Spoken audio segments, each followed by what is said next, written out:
The day had been long and exhausting. Meetings had dragged on, and I found myself more than ready to head home and relax. As I drove back, I decided to surprise Maggie with her favorite takeout from Luigi's, the little Italian place she loved so much. The thought of her smile when she saw the food brightened my mood, making the traffic jams a bit more bearable. I parked the car in the driveway, noting that Maggie's car was already there. Good, I thought. She's home.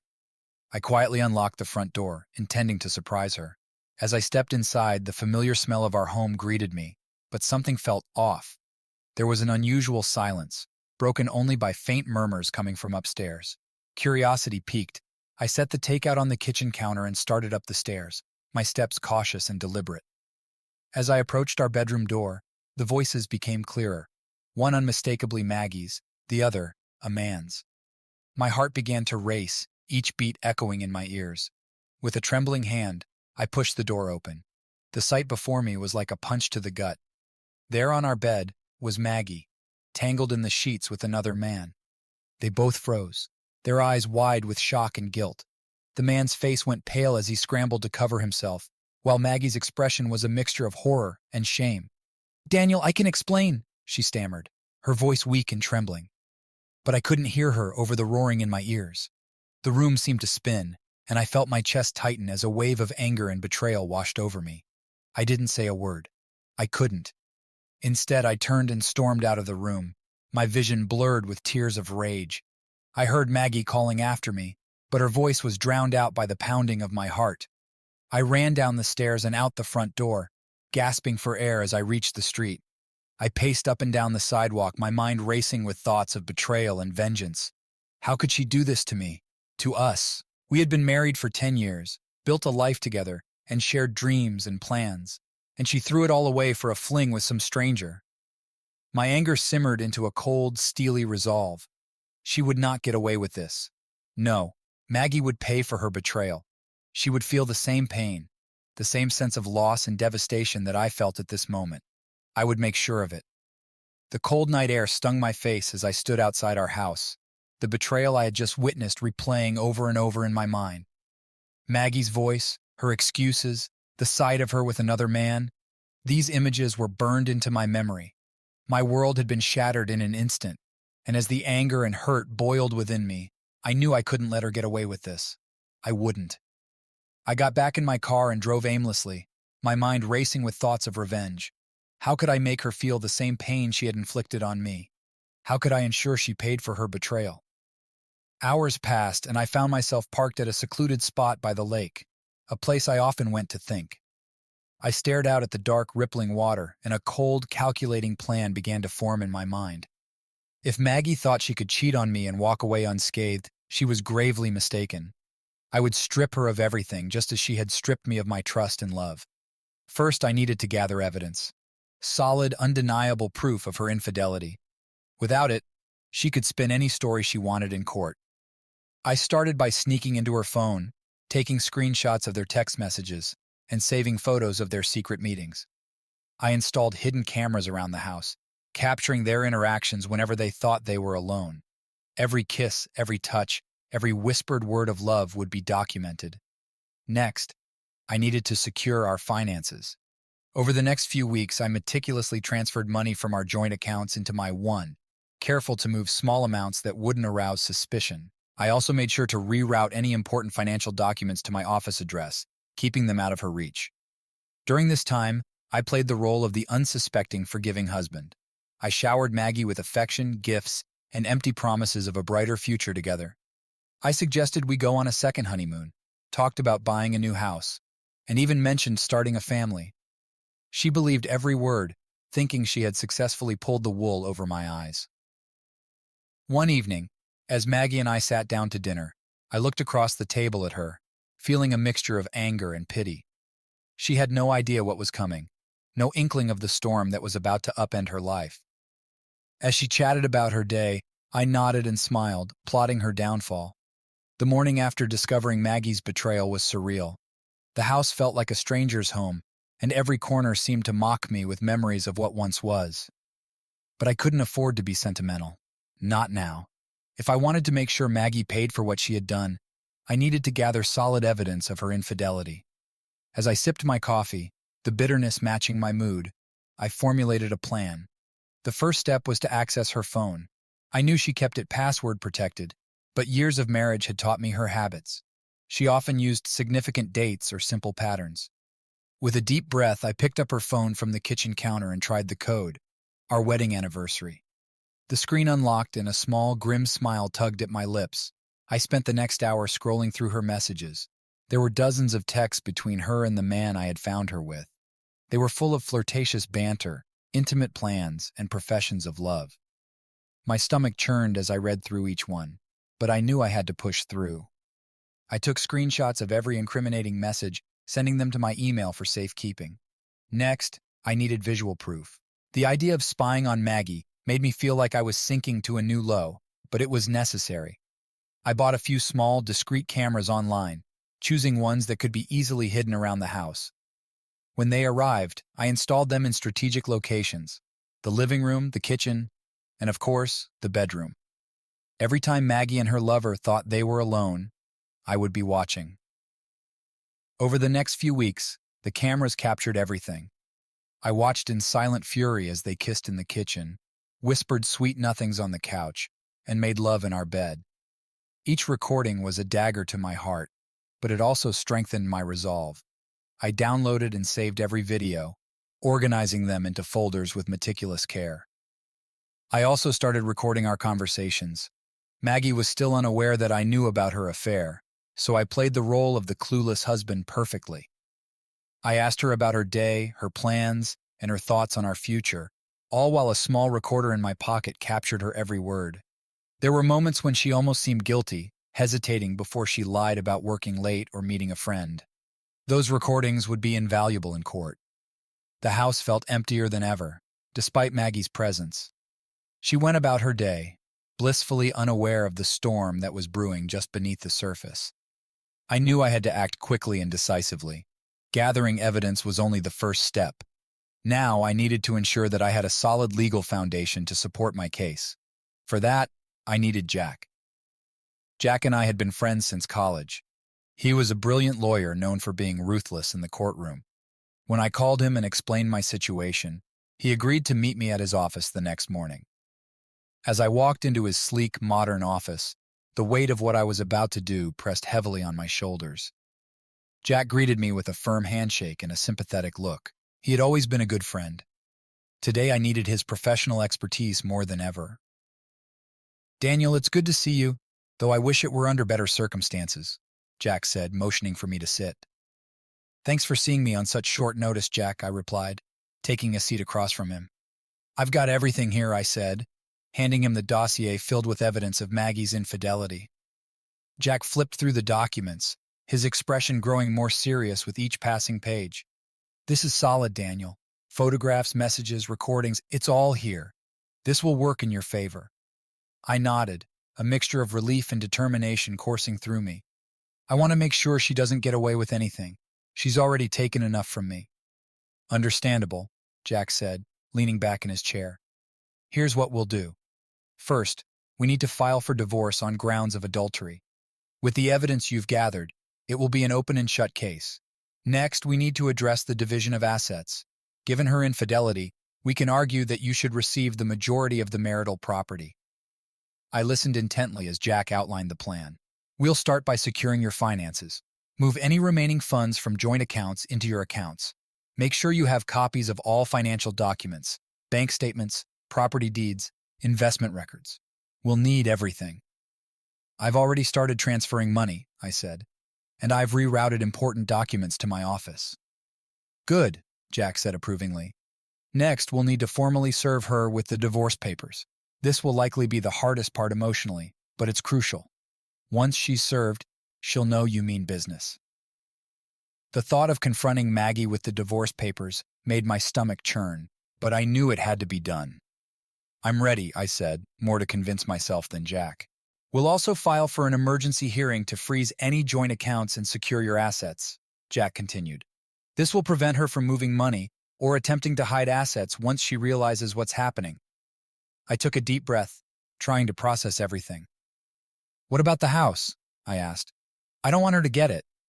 With the evidence of her affair, we can make a strong case that you should retain the house, Jack assured me. Judges often look unfavorably on the adulterous spouse when it comes to asset division, especially with such compelling proof. Jack's confidence was reassuring. I felt a flicker of hope amidst the turmoil. How long do you think this will take? Divorce proceedings can vary, but with your evidence, it should be relatively swift, Jack replied. We'll file the paperwork today. Once she's served, it's a matter of waiting for the court dates and presenting our case. I'll handle all the legal aspects. You just need to stay strong. I nodded, feeling a sense of resolve. Thank you, Jack. I don't know what I'd do without your help. That's what friends are for, Jack said, giving me a reassuring smile. We'll get through this, and you'll come out on the other side stronger. Leaving Jack's office, I felt a renewed sense of purpose. The path ahead was still fraught with emotional landmines, but I had a plan. I had the evidence, and now I had the legal support to ensure that Maggie wouldn't get away with her betrayal. As I drove home, I thought about the confrontation that awaited. Maggie would soon realize the full extent of my resolve. The foundation had been laid, and there was no turning back. She had chosen her path, and now she would face the consequences. I was ready for the battle ahead, knowing that justice would ultimately be served. With the evidence secured and Jack's legal strategy in place, the next step was to ensure that Maggie wouldn't walk away with any more than she deserved. As much as it pained me to admit it, our financial situation was still intertwined. To protect my interests, I needed to take decisive action. The first step was to start transferring money from our joint accounts into my ones. It had to be done subtly, bit by bit, to avoid raising any suspicion. Early each morning, I logged into our online banking accounts and moved small amounts, just enough to go unnoticed. A few $100s here, 1,000 there. It was a painstaking process, but every transfer brought me one step closer to securing my financial future. At first, I felt a pang of guilt. Maggie had been my partner for 10 years, and here I was, quietly dismantling our shared financial foundation. But every time doubt crept in, I reminded myself of her betrayal. She had made her choice when she decided to cheat, and now I had to make mine. As the days turned into weeks, I grew more confident in my actions. I began to see the balance in my accounts grow, while the joint account slowly dwindled. It was a calculated and methodical process, and each successful transfer felt like a small victory. Next, I needed to address our shared assets. Our house, the cars, the investments, everything had to be secured in my name. The first move was to transfer the deed of the house. Using the documents I had rerouted to my office, I filled out the necessary forms to change the ownership. I made sure to do this without Maggie's knowledge, submitting the paperwork quietly and efficiently. For the cars, I used a similar approach. I gathered the titles and one by one, transferred them into my name. It took a few visits to the DMV, but eventually both vehicles were legally mine. Each step felt like a strategic maneuver in a complex chess game, with Maggie unaware that she was losing piece by piece. I also had to secure our investments. Stocks, bonds, retirement accounts, these were all assets that needed to be protected. With Jack's guidance, I navigated the intricate process of transferring ownership. We set up new accounts in my name, moving the funds over with meticulous care. Each transfer was documented, ensuring that everything was above board and legally sound. In addition to securing our assets, I had to hide important documents. I gathered all financial records, property deeds, and investment statements, storing them in a locked drawer in my office. I made sure Maggie couldn't access them, ensuring that she would be in the dark about the extent of my preparations. One evening, as Maggie slept, I crept into the study and opened the safe. Inside were our most valuable documents: birth certificates, social security cards, passports, and the like. I took everything, knowing that these documents could be crucial in the impending legal battle. I placed them in a secure lockbox and hid them in a place Maggie would never think to look. Throughout this process, I maintained a facade of normalcy. I continued to play the role of the loving, forgiving husband, all while orchestrating a meticulous plan to protect my interests. Maggie seemed none the wiser, blissfully unaware of the storm that was brewing just beneath the surface. One day, as I sat in my office, reviewing the final documents, a sense of grim satisfaction washed over me. The financial maneuvering was complete. I had secured our assets, transferred the money, and hidden the important documents. I was ready for the next phase of the plan. I met with Jack to review everything one last time.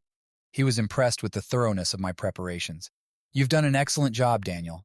This will make a significant difference in court." "Thank you, Jack," I said, feeling a mixture of relief and anticipation. "I couldn't have done it without your guidance." Jack nodded, a reassuring smile on his face. "We're almost there. Once we file the divorce papers, she'll have no choice but to face the reality of her actions. You're in a strong position." Leaving Jack's office, I felt a renewed sense of purpose. The financial maneuvering had been a crucial step, and now everything was in place.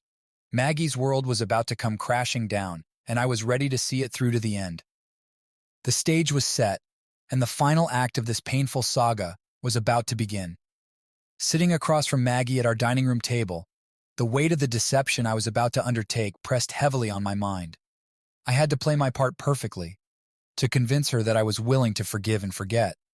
It was a necessary step in my plan, a final act of manipulation that would pave the way for her downfall. "Maggie," I began, my voice carefully controlled, "I've been thinking a lot about us, about what happened. I can't deny that it hurt me deeply, but I also can't deny that I still love you." Maggie's eyes filled with tears, her face a mixture of hope and guilt. "Oh, Daniel, I'm so sorry. I know I've hurt you. I want to make things right. I want us to be happy again." I reached across the table, taking her hand in mine. "I want that too. I've been doing a lot of soul searching, and I've concluded that we deserve another chance. We've been through so much together. Maybe we can start over, rebuild what we had." Her tears spilled over, and she squeezed my hand tightly. "Yes, Daniel, yes. I'll do anything to make it up to you, to make us work." Over the next few days, I worked diligently to maintain the facade of a reconciled husband. I showered Maggie with attention, small gifts, and heartfelt words of reassurance. We started going on dates again. Dinners at her favorite restaurants, walks in the park, and even a weekend getaway to a cozy cabin in the mountains. Each outing was carefully orchestrated to make her believe in the possibility of a renewed future together. During our weekend getaway, I laid the groundwork for the next phase of my plan. Sitting by the fire, I took her hand and looked deeply into her eyes. "Maggie, I've been thinking about our future. I want us to have something to look forward to, something to work towards together." She smiled, a hopeful glint in her eyes. "What do you mean?" "I mean planning for our future, making new memories. How about we start with a second honeymoon, somewhere exotic and beautiful, where we can leave all our troubles behind and focus on each other?" Maggie's face lit up. "That sounds wonderful, Daniel. I would love that." I nodded, pretending to be lost in thoughts of tropical beaches and romantic sunsets. "And that's just the beginning. I've been thinking about buying a new house, something bigger and better. Maybe even starting a family, if that's something you still want." Her eyes widened with surprise and joy. "Yes, Daniel. I want all of that. I want to build a future with you."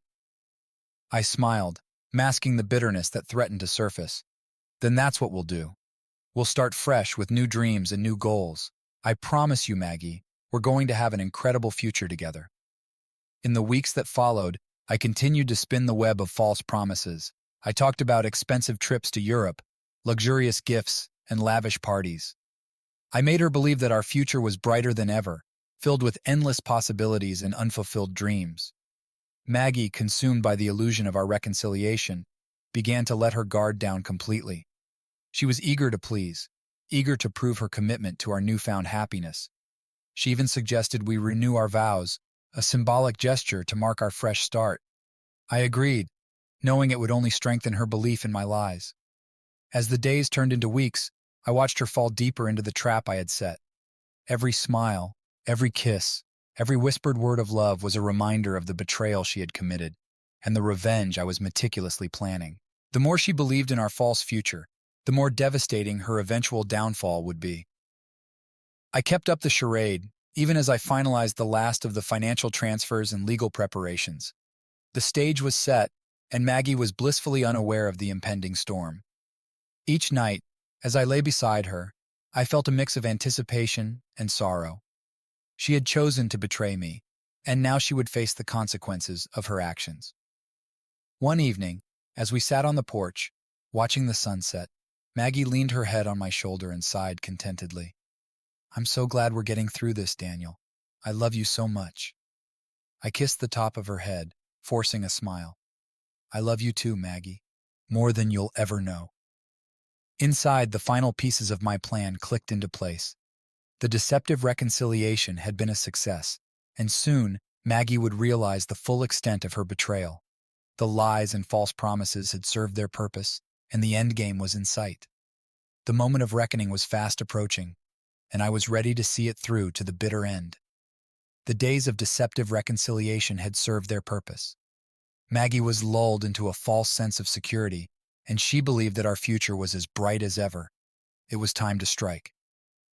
One crisp morning, as Maggie was preparing breakfast, I sat at the kitchen table, the divorce papers hidden in my briefcase.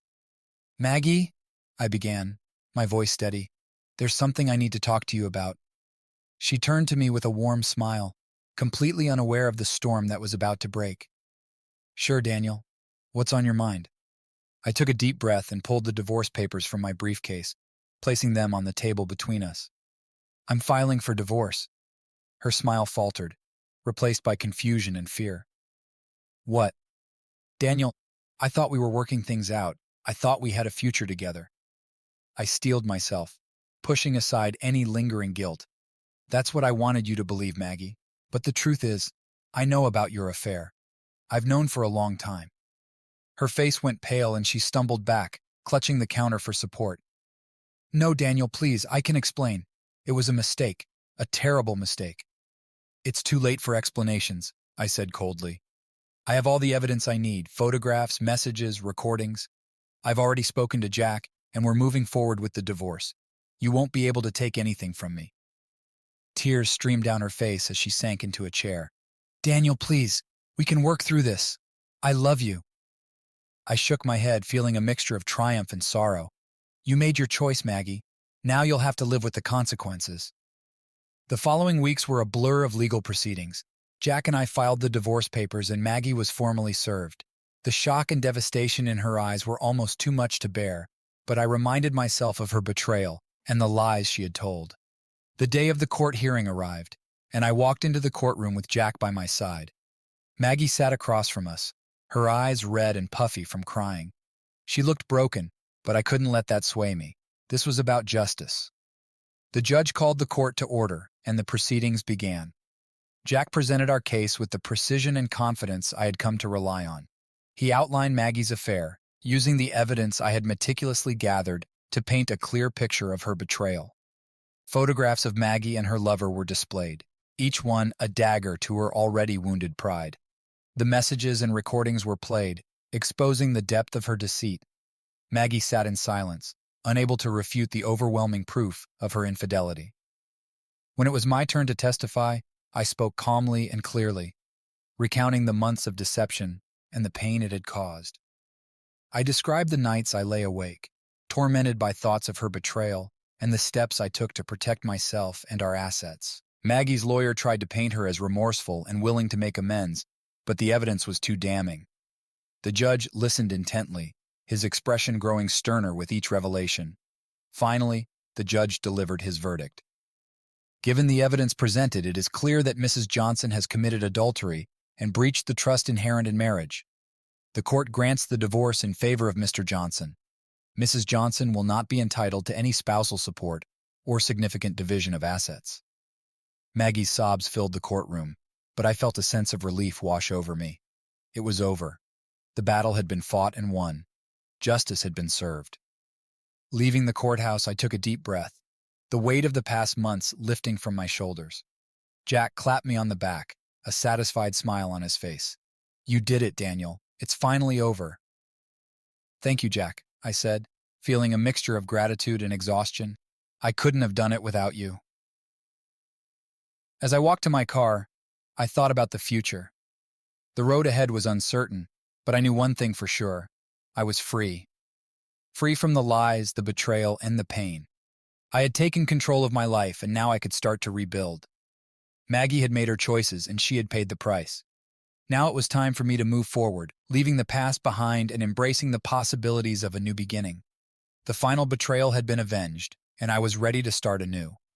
With the judge's ruling in my favor, the next step was to finalize the division of our assets.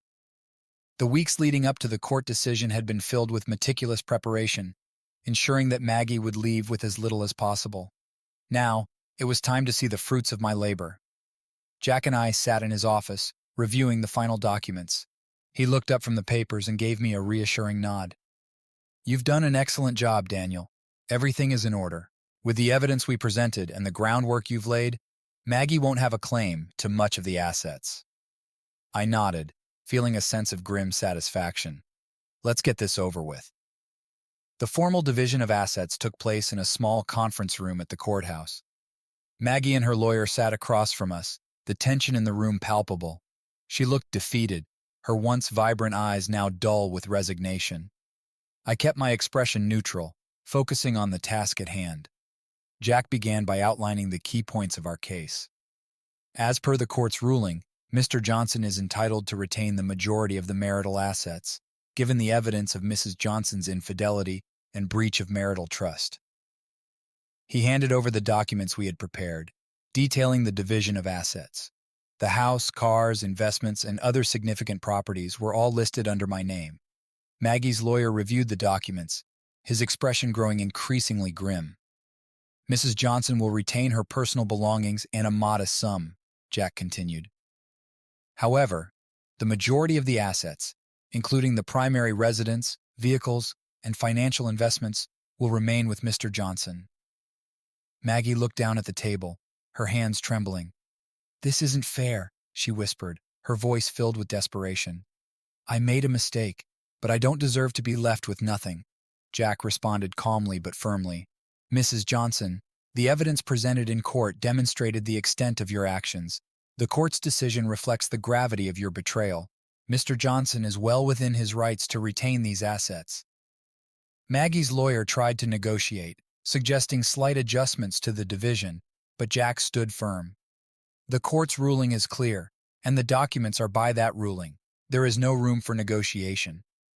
I watched as Maggie's shoulders slumped in defeat. This was the culmination of all the planning and effort I had put into ensuring my financial security. The months of gathering evidence, transferring funds, and preparing documents had paid off. Maggie would leave with the bare minimum, just as I had intended. Finally, Maggie signed the documents, her hand shaking. Her lawyer followed suit, and then it was my turn. I signed my name with a steady hand, feeling a sense of closure with each stroke of the pen. With the documents signed and the division of assets finalized, the meeting was over. Maggie stood up slowly, avoiding my gaze. "I hope you're happy, Daniel," she said, her voice barely above a whisper.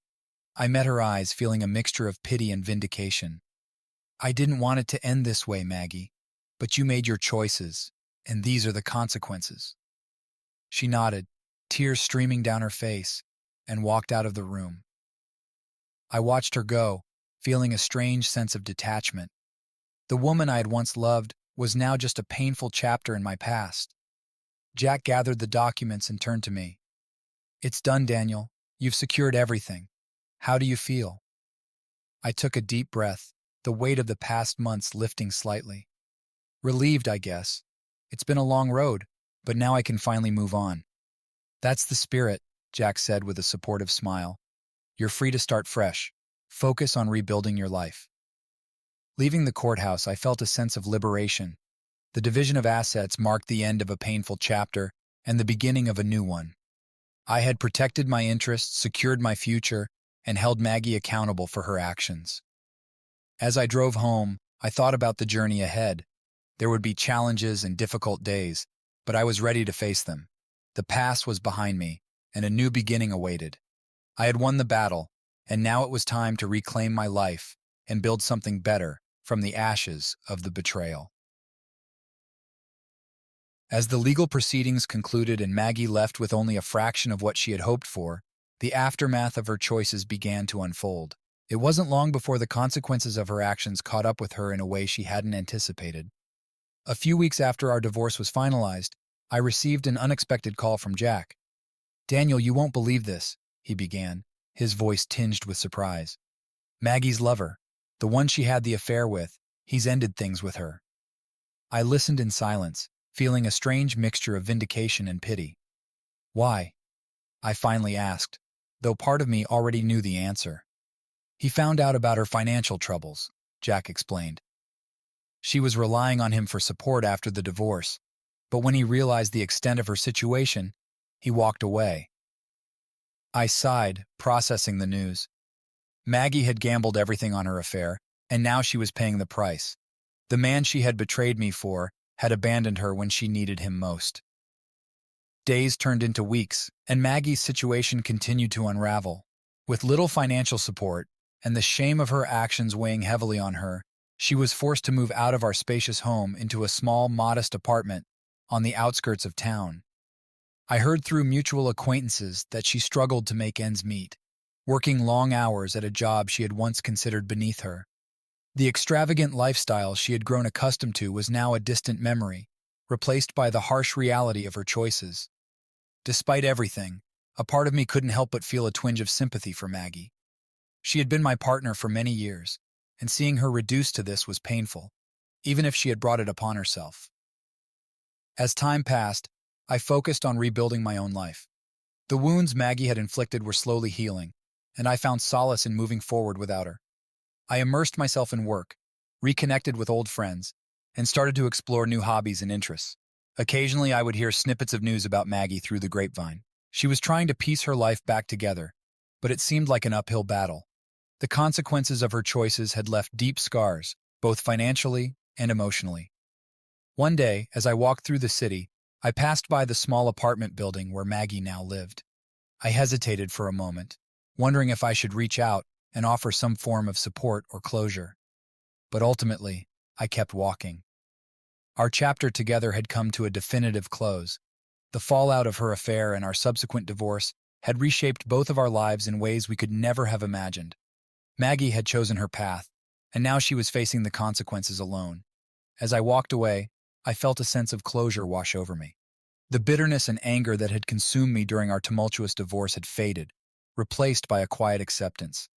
Maggie's betrayal had been a painful chapter in my life, but it had also taught me valuable lessons about resilience and self-reliance.